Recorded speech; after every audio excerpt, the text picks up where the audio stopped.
मुझे प्यार हुआ था कि आने वाले एपिसोड में अब आप देखेंगे तूबा माहिर को बताएगी कि अरीब बेवफा नहीं है। वो अपनी सच्चाई बताने आया था तुम्हारे निकाह वाले दिन, पर तुम्हारे घर वालों ने अरीब को धक्के देके घर से निकाल दिया था और उसी वक्त उसके बाबा का इंतकाल हो गया था।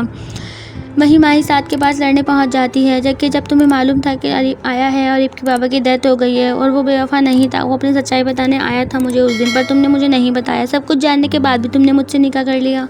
अब यहाँ पर साद माही को यकीन दिलाएगा कि मुझे नहीं पता था। अगर मुझे ज़रा भी पता होता कि अरीब आया है तो मैं तुमसे कभी भी निकाह नहीं करता। और माना कि मैं तुमसे मोहब्बत करता हूँ, लेकिन इसका हरगिज़ ये मतलब नहीं है कि मैं इतना खुदगर्ज हूँ। अगर मुझे ज़रा भी इल्म होता है इस बात का तो मैं तुमसे कभी भी निकाह नहीं करता। जब मैं तुम्हारी खुशी के लिए मंगनी तोड़ सकता हूँ तो फिर निकाह भी तोड़ सकता था, लेकिन मुझे नहीं पता था। लेकिन माही को साद की बात पे यकीन नहीं होता। वो उधर अपनी माँ से भी लड़ने पहुँच जाती है कि सब कुछ जानने के बावजूद भी आपने मुझसे सच्चाई छुपाई।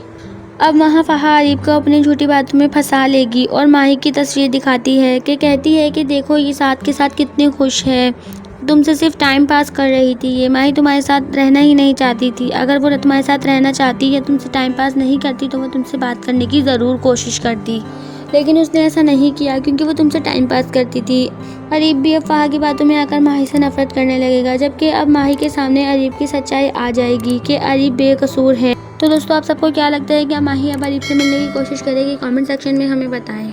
अगर वीडियो अच्छी लगे तो वीडियो को लाइक करें। अगर चैनल पर नए हैं तो चैनल को सब्सक्राइब करना मत भूलिएगा। साथ ही बेल आइकन को भी प्रेस कर दीजिएगा ताकि हमारी हर नई आने वाली वीडियो का नोटिफिकेशन आप तक पहुंच सके। शुक्रिया।